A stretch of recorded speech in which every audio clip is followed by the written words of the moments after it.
बिस्मिल्लाहिर्रहमानिर्रहीम। अस्सलाम वालेकुम। आज हमने नया यूनिट स्टार्ट करना है डेटा बेस मैनेजमेंट सिस्टम का। आपकी कोर्स आउटलाइन का नेक्स्ट टॉपिक जो हमने कवर करना है वो डेटा बेसिस से रिलेटेड है। तो सबसे पहले तो डेटा क्या होता है, हमने फर्स्ट चैप्टर में पढ़ा था कि अनप्रोसेस्ड इंफॉर्मेशन या कलेक्शन ऑफ रॉ फैक्ट्स और फिगर्स जो हमारे पास होती है that is called data.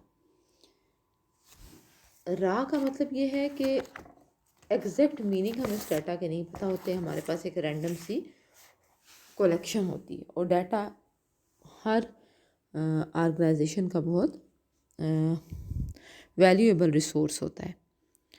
Examples data की, जैसे स्टूडेंट का रोल नंबर है, स्टूडेंट का नेम है, फादर नेम है, उसके डिफरेंट सब्जेक्ट में मार्क्स हैं, ये सब डाटा है। और डाटा का पर्पस क्या होता है, रिकॉर्ड रखना स्टूडेंट्स का। टाइप्स ऑफ डाटा, डाटा किस किस तरह का हो सकता है। न्यूमेरिक भी हो सकता है, मतलब अगर वो नंबर्स पे मुश्तमिल होगा तो data is called numeric data. Alphabetic हो सकता है, अगर अल्फ़ाबेट्स पे मुश्तमिल होगा, ABC या ब्लैंक स्पेसेस। अल्फ़ा न्यूमेरिक हो सकता है, नंबर्स और अल्फ़ाबेट से कम्बिनेशन से। कोई इमेज डाटा हो सकता है जो पिक्चर्स या चार्ट्स वगैरह पे मुश्तमिल हो। ऑडियो डाटा हो सकता है जो वॉइसेस वगैरह पे मुश्तमिल हो, या वीडियो डाटा हो सकता है, फुल मोशन इमेजेस अगर प्ले हो तो that is called video.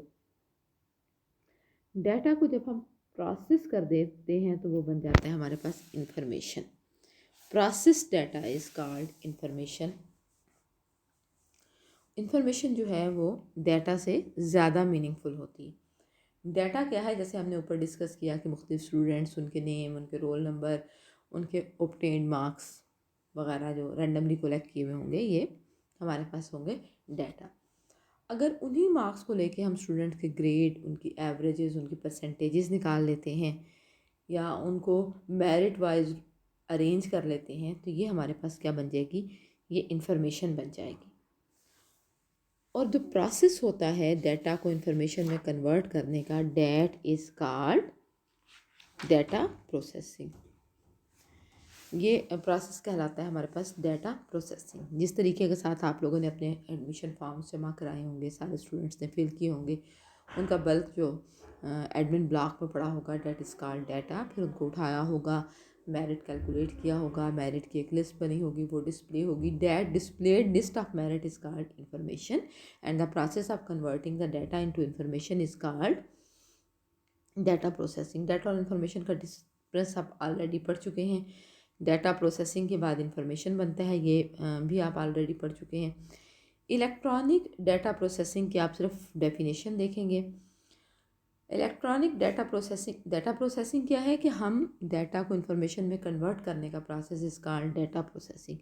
Electronic data processing ये है कि हम इस डाटा को इंफॉर्मेशन में कन्वर्ट करने का सारा अमल अगर कंप्यूटर के ज़रिए करें तो that is called electronic data processing. हम ये डाटा कंप्यूटर को दें और कंप्यूटर इस डाटा को इंफॉर्मेशन में कन्वर्ट कर दे, जो भी हमारी रिक्वायर्ड प्रोसेसिंग क्यूरीज हैं उनके मुताबिक, that is called electronic data processing. We have to discuss about databases. तो उससे पहले एक टर्म है, ये भी आप लोग तैयार करेंगे, that is Meta data. Meta data कहलाता है data about data is called Meta data. इसका क्या मतलब है कि जो डाटा हमने सेव करना है, जो डाटा रिक्वायर्ड है हमें, उसके अपने भी कुछ करैक्टरिस्टिक्स होंगे, ठीक है। वो करैक्टरिस्टिक्स, वो इंफॉर्मेशन उस डाटा के बारे में सेव करना, that is called Meta data. मतलब वो करैक्टरिस्टिक जो डाटा के हमने सेव करने हैं, उनका साइजेस, उनका फॉर्मेट और उनके अदर करैक्टरिस्टिक्स हमारे पास कहलाते हैं मेटा डाटा। इसमें हम जो भी रूल्स और कंस्ट्रेंट अप्लाई होंगे, एग्जाम्पल इसकी दी हुई है कि जैसे आपने स्टूडेंट का रोल नंबर सेव करना है तो इसकी डाटा टाइप इंटीजर होगी। मतलब क्या, इंटीजर नंबर्स।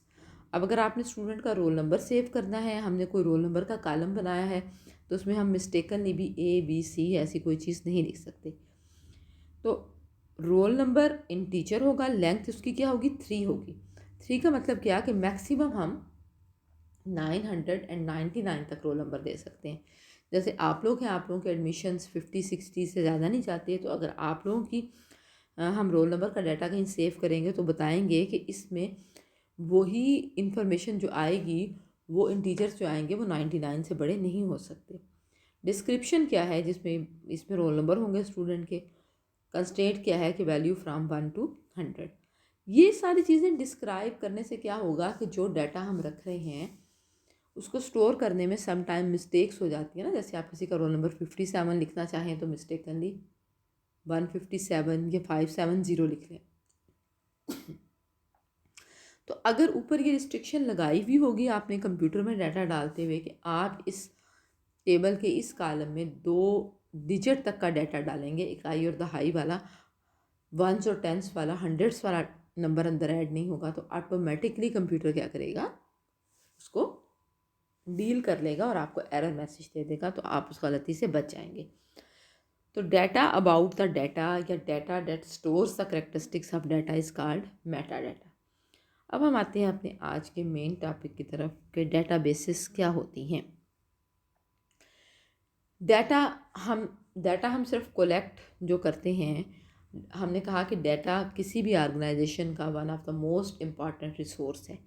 तो उस डाटा को कलेक्ट करना ही सिर्फ काफ़ी नहीं होता, बल्कि उस डाटा को ऑर्गेनाइज करके, मतलब कोई तरतीब दे के कहीं सेव करना ज़रूरी होता है, तभी आपके इस्तेमाल के काबिल वो डाटा होता है।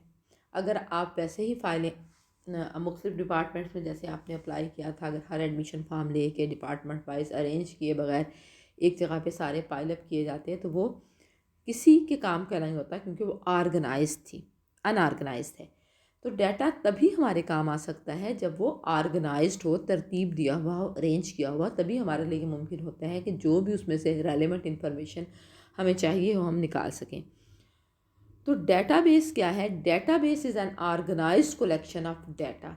In fact database is an organised collection of related data. Organised का क्या मतलब है कि डाटा को हमने इस हिसाब से रखा हुआ है कि जब भी यूज़र को मज़ीद डाटा स्टोर करना हो या डाटा निकालना हो तो उसे कोई मसला ना हो। और रिलेटेड का क्या मतलब है कि हम एक तरह का डाटा एक जगह पे स्टोर करें। मतलब अगर स्टूडेंट्स का डाटा सेव हो रहा है कहीं पे, तो टीचर्स का डाटा उसमें मिक्स ना हो, वो अलग सेव हो। तो database is an organised collection of related data. So databases में दो चीज़ें होंगी, एक तो वो ऑर्गेनाइज्ड होगी, ठीक है। ऑर्गेनाइज का क्या मतलब है? चीज़ों को प्रॉपरली अरेंज किया होगा, मैनेज किया होगा। और सेकंड चीज़ ये है कि इसमें डाटा रिलेटेड होगा। For example about particular topic, student है तो उसके बारे में इंफॉर्मेशन होगी, एम्प्लॉयज़ है तो उसके बारे में इंफॉर्मेशन होगी। डेटाबेसिस में डाटा हम सेव करते हैं टेबल्स की फॉर्म में। हम यूजुअली जिन डेटाबेसेस को डील्स करते हैं, फ़िलहाल आप आगे डेटाबेसेस को एज अ कोर्स पढ़ेंगे किसी सेमेस्टर में, then you people will know कि हम जो डेटाबेसेस हैं कि रिलेशनल डेटाबेसेस की बात हो रही है, कि इनमें डाटा जो है वो टेबल्स की फॉर्म में सेव होता है। Table is the fundamental object of database structure. Table का बेसिक पर्पस क्या है कि डाटा इसमें स्टोर हो। टेबल आपको पता है, table any table is a combination of rose and column. और इसमें डाटा क्यों सेव किया जाता है कि ये सबसे ज़्यादा कन्वीनियंट तरीका यही है डाटा को स्टोर करने का। कोई भी बंदा आराम से इसमें से डाटा ले सकता है। रिलेटेड इन्फॉर्मेशन, हर एक एंटिटी से, हर एक चीज़ से रिलेटेड जो इन्फॉर्मेशन है उसको हम एक एक टेबल में डालते जाएंगे। तो डेटाबेस में हम डाटा कैसे सेव करेंगे? टेबल्स की फॉर्म में। डेटाबेस में बहुत सारे टेबल्स होंगे मुख्तलिफ इन्फॉर्मेशन से रिलेटेड। टेबल बताते खुद दो चीज़ों से मिलकर बनता है, ठीक है। Every table is a combination of rows and column. Database की टर्मिनोलॉजीज़ में रोज़ किसको कहते हैं? रिकॉर्ड। रोज़ को हम रिकॉर्ड भी कहते हैं। और रोज़ होती क्या है ये आप लोगों को पता है कि जो horizontal part of the table है ये रो कहलाएगा। जैसे इस टेबल में जो आपको अपनी स्क्रीन पे नज़र आ रहा है, स्टूडेंट्स का डाटा डाला हुआ है। सीरियल नंबर 1 में उस्मान के बारे में इंफॉर्मेशन है कि उसकी क्वालिफ़िकेशन क्या है और ईमेल एड्रेस क्या है। ये एक रो एक स्टूडेंट को ज़ाहिर करती है, इसको हम एक रिकॉर्ड भी कहते हैं। उसके बाद सेकंड चीज़ है column. Vertical part of the table is called column. For example name का कॉलम है, क्वालिफ़िकेशन का कॉलम है, ईमेल एड्रेस का कॉलम है, सीरियल नंबर का कॉलम है। कॉलम को हम डेटाबेस की टर्मिनोलॉजी में क्या कहते हैं? फील्ड भी कहते हैं। So database is the collection of organized collection of related data, and in the databases data is saved in the form of table. Table is a combination of row and column. Row is horizontal part of the table which is also called a record in databases, and the columns are the vertical part of the databases which are also called the field in database terminology. Now what are the examples of databases? Database क्या है? Organized collection of related data. So the phone directory is an example of database. Phone directory में phone number save होते हैं मुख्तलिफ़ लोगों के, organised होती है वो, मतलब अल्फ़ाबेटिकली उसमें फ़ोन नंबर सेव होते हैं। आपको जिस बंदे का भी नंबर चाहिए वो ले सकते हैं। अब इंफॉर्मेशन रिलेटेड भी है और इंफॉर्मेशन ऑर्गेनाइज्ड भी है। इसी तरह से लाइब्रेरी है कि हमारे पास लाइब्रेरी कॉलेज की हो या कोई भी लाइब्रेरी है, उसमें 1000 ऑफ बुक होती हैं। तो डेटाबेसेस के बगैर ये मुमकिन ही नहीं है कि हम इनका रिकॉर्ड मैनेज करें। तो बुक्स का रिकॉर्ड, ऑथर्स का रिकॉर्ड, मेंबर्स का record, date of issuance of book, date of return of book, ये सारा कुछ डेटाबेसेस के ज़रिए मैनेज होता है।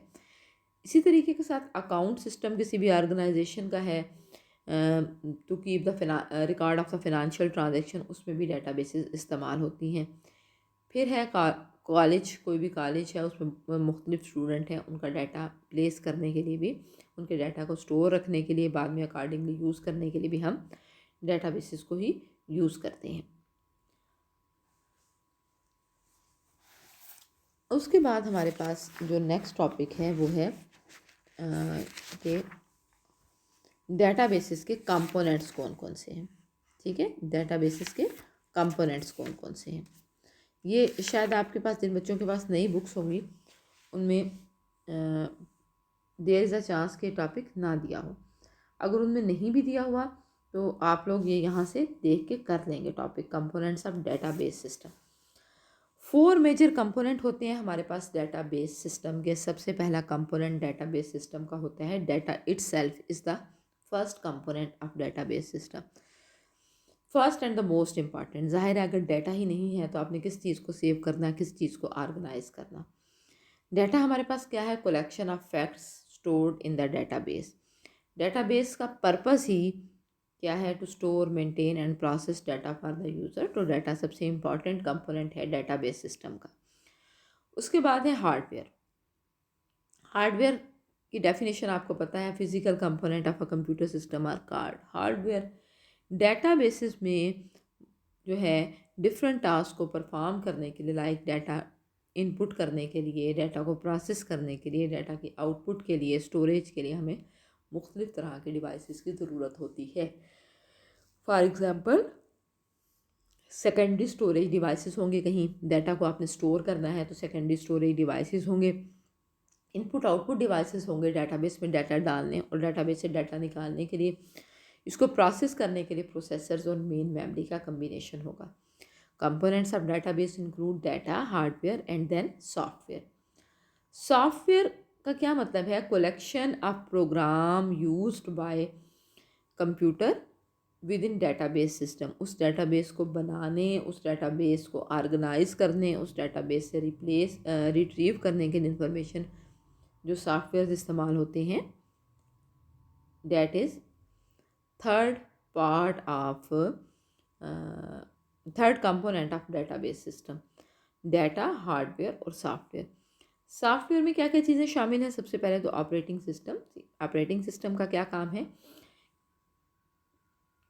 कि ये सारे हार्डवेयर कंपोनेंट को मैनेज करता है। ऑपरेटिंग सिस्टम के बगैर तो आपका कंप्यूटर वैसे ही बेकार है। ज़ाहिर है कोई ना कोई ऑपरेटिंग सिस्टम तो डेफिनेटली चाहिए, तभी आपका कंप्यूटर डाटाबेसेस पे किसी किस्म के काम करने के काबिल होगा। उसके बाद है DBMS का सॉफ्टवेयर। ये डेटाबेस मैनेजमेंट सिस्टम है जिसकी मदद से हम डेटाबेस को क्रिएट या मैनेज कर सकते हैं।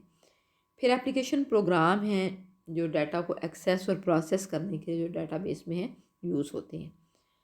फोर्थ कंपोनेंट जो है हमारे पास, fourth and last component of database system apart from data, hardware और सॉफ्टवेयर, वो है पर्सनल। मतलब वो लोग जो डेटाबेस से डील करेंगे, डैट आर कॉल्ड पर्सनल। इनकी मुख्तलिफ़ कैटेगरीज होंगी। एक डेटाबेस एडमिनिस्ट्रेटर होगा जो रिस्पॉन्सिबल होगा पूरी डेटाबेस को मैनेज करने का। एक एप्लीकेशन प्रोग्रामर होगा वो डेटाबेस को डाटा को डेटाबेस से एक्सेस करने के प्रोग्राम्स बनाएगा। एंड यूज़र होगा जो इस्तेमाल करेंगे। अब डेटाबेसेस, बहुत बड़ी बड़ी डेटाबेसेस दुनिया में एग्जिस्ट करती हैं। नादरा को आप देख लें, नादरा ने एक डेटाबेस बनाई हुई है जिसमें organised collection of whole citizen of Pakistan का रिकॉर्ड है। जब भी जो भी इंफॉर्मेशन चाहिए होती है वो उस डेटाबेस से निकाल के, वो वेदर महकमा पुलिस को चाहिए हो, वो बैंक्स को चाहिए हो, जिसको भी चाहिए हो, वो नादरा से कांटेक्ट करते हैं। PIA की डेटाबेस है एक, इसी तरीके के साथ रेलवे की एक डेटाबेस है, यूनिवर्सिटीज़ की डेटाबेस होती हैं, बोर्ड्स की डेटाबेस है जो हर साल अपीयर होने वाले इतने सारे स्टूडेंट्स का रिकॉर्ड मेंटेन होता है, और इवन आप कई बरसों के बाद भी जाकर उनसे अपना रिकॉर्ड ले सकते हैं। तो ये देखें, एक एग्जांपल है, डेटाबेसेस हैं। DBMS के आगे आप पढ़ेंगे डिटेल, एप्लीकेशन प्रोग्राम्स हैं, प्रोसीजर एंड स्टेटमेंट, और डेटाबेस एडमिनिस्ट्रेटर मैनेज करेगा प्रोग्राम। एंड यूज़र बगैर किसी कॉम्प्लिकेशन के इसको इस्तेमाल करेगा। So there are 4 components of databases, that are data, hardware, software and personal। उसके बाद आप आ जाएँ हायरार्की पे। एक हायरार्की, एक तरतीब के साथ डाटा स्टोर होता है। इसमें क्या है, ये डेटाबेस में हमारे पास फाइलें होती हैं, ठीक है। डेटाबेस में क्या होता है, फाइल्स में क्या होता है, रिकॉर्ड, और रिकॉर्ड में क्या होता है, फील्ड में क्या होगा, कैरेक्टर। तो फील्ड हमारे पास समझते हैं कि सबसे छोटा यूनिट होगा जिसको हम कॉलम भी कहेंगे। एक या ज़्यादा करैक्टर का कम्बिनेशन फील्ड कहलाएगा, और हमारे पास हर फील्ड का नाम यूनिक होना चाहिए।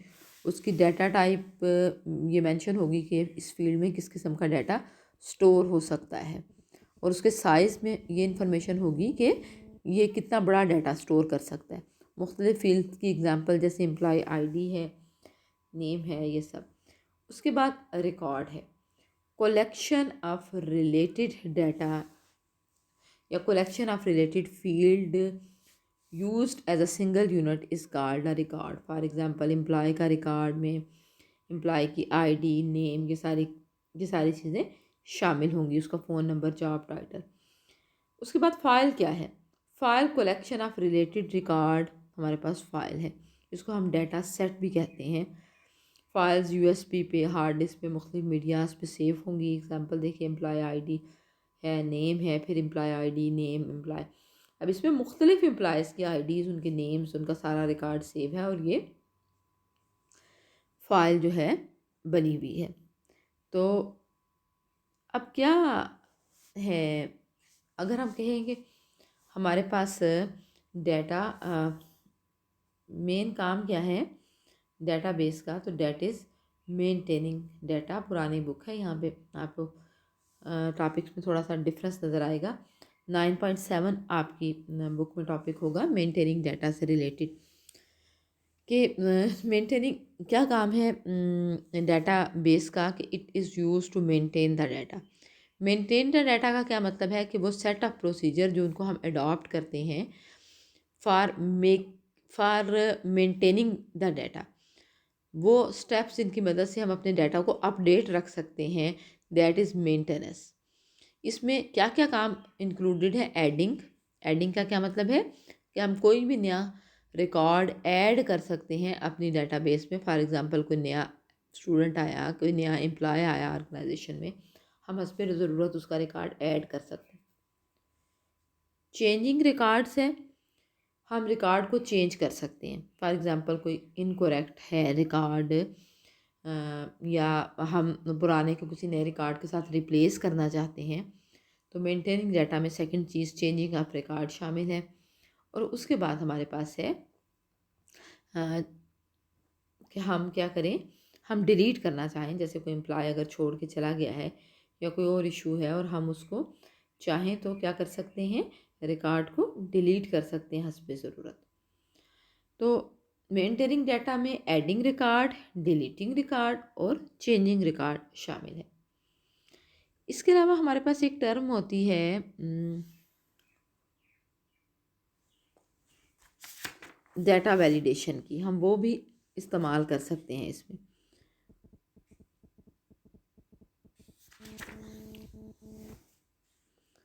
फिर हम डेटाबेसेस को मैनेज करने के लिए इस्तेमाल करते हैं डेटाबेस मैनेजमेंट सिस्टम। डेटाबेसेस को मैनेज करने के लिए हम क्या चीज़ इस्तेमाल करते हैं, डेटाबेस। बल्कि उससे पहले हम डेटाबेस मैनेजमेंट सिस्टम कल पढ़ेंगे। हम फाइल प्रोसेसिंग सिस्टम की थोड़ी सी नो हाउ ले लेते हैं। ये आपने इतनी डिटेल में टॉपिक नहीं करना, थोड़ी सी बस इसके आपके पास नो हाउ होनी चाहिए कि डेटाबेसेस के आने से पहले हम फ़ाइल प्रोसेसिंग सिस्टम फ़ाइलें बना के अपना डाटा रखते थे। तो मुख्तलिफ़ organisation for storing and managing the data file processing system को इस्तेमाल करती थी,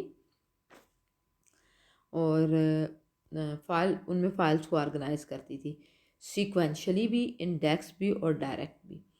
सीक्वेंशियल का क्या मतलब है? सीक्वेंशियल का मतलब है कि वो एक तरतीब के साथ उनको रखती थी। तो सीक्वेंशियल फाइल ऑर्गेनाइजेशन में एक के बाद एक रिकॉर्ड सेव होता है असेंडिंग या डिसेंडिंग आर्डर से, और उसके बाद उसी तरतीब से रिट्रीव होता है, और ये प्रोसेस सीक्वेंशियल एक्सेस कहलाता है। अगर आपने roll number wise record arrange किया हुआ है, रोल नंबर 7 से आपको कोई काम का रिकॉर्ड आपको चाहिए, तो 1 2 3 4 5 7 एक सीक्वेंस से रोल नंबर 7 तक पहुंच जाएंगे। फिर इंडेक्स फाइल ऑर्गेनाइजेशन है।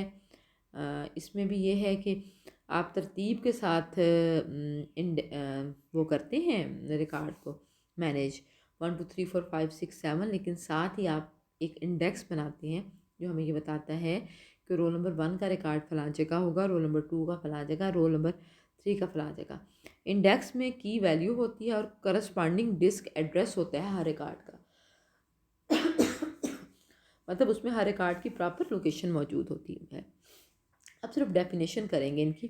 फिर एक डायरेक्ट फाइल ऑर्गेनाइजेशन है। डायरेक्ट फाइल ऑर्गेनाइजेशन में हम क्या करते हैं, हम की को इस्तेमाल करते हैं रिकॉर्ड को सेव करने के लिए, और हम डायरेक्टली उसी रिकॉर्ड तक पहुंच जाते हैं जिसकी हमें ज़रूरत होती है।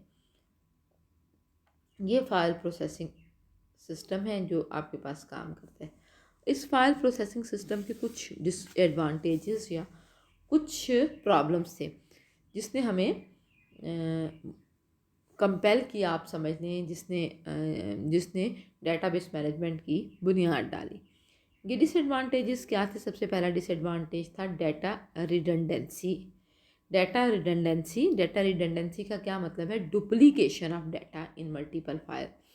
मुख्तलिफ़ जगह पे सेम डाटा पड़ा होता था, जिससे क्या होता था, रिसोर्सेज का वेस्टेज होता था। जैसे स्टूडेंट का डाटा डिपार्टमेंट के पास भी हो पड़ा हुआ, एडमिन ब्लॉक में भी आपकी फ़ाइल पड़ी हुई हो, ऊपर लाइब्रेरी में भी आपकी फ़ाइल पड़ी हो, जो का जिनका हॉस्टल में स्टे है हॉस्टल में भी इनकी फ़ाइल पड़ी हो, तो हम क्या कहेंगे कि डाटा रिडंडेंट है, डुप्लीकेट है, मुख्तलिफ़ जगहों पे पड़ा हुआ है। सेकंड थिंग है इनकन्सिस्टेंसी। जब डाटा रिडंडेंट होता है तो there is always a chance of inconsistency. Inconsistency का क्या मतलब है कि आपका डाटा जो मुख्तलिफ़ जगहों पे पड़ा हुआ है, मुख्तलिफ़ जगहों पे डाटा का मुख्तलिफ वर्जन हो। फॉर एग्ज़ाम्पल, आपके फ़ोन नंबर में कोई चेंज आई है, कुछ है, तो आप डिपार्टमेंट को इन्फॉर्म कर दो, डिपार्टमेंट ने आपका फ़ोन नंबर चेंज कर लिया, ठीक हो गया, क्योंकि डिपार्टमेंट के साथ आपका रोज़ का लिंक है। अब एडमिन ब्लॉक में और लाइब्रेरी में जो आपकी फ़ाइल पड़ी हुई है उसमें आपका फ़ोन नंबर कुछ और है, और डिपार्टमेंट में आपकी जो फ़ाइल है उसमें फ़ोन नंबर कुछ और है। जब मुख्तलिफ़ जगहों पे डाटा के मुख्तलिफ वर्जन्स पड़े हुए हैं तो हम कहते हैं डाटा इनकन्सिस्टेंस है। तो ट्रेडिशनल फाइल प्रोसेसिंग सिस्टम में डाटा रिडंडेंसी, और फिर उसके नतीजे में डाटा इनकन्सिस्टेंसी का प्रॉब्लम था। फिर हमारे पास डाटा आइसोलेशन था कि हमारे पास डाटा चूँकि मुख्तलिफ़ जगहों पे पड़ा है, तो कोई एक प्रोग्राम लिखना जो इस डाटा को ले आए, उन मुख्तलिफ़ फ़ाइलों के दरमियान में क्या करे, इंटीग्रेशन पैदा करे, ये बहुत मुश्किल था। तो ये सारे के सारे reliability and accuracy of data से रिलेटेड भी प्रॉब्लम थे। डाटा रिलायबल नहीं था कि हर जगह पे सेम डाटा पड़ा हुआ है या नहीं पड़ा हुआ ना। इंटीग्रिटी का मतलब होता है कि आप जिस पे डाउट ना हो। इनकन्सिस्टेंट है जब डाटा, तो इसका मतलब है वो रिलायबल तो नहीं है।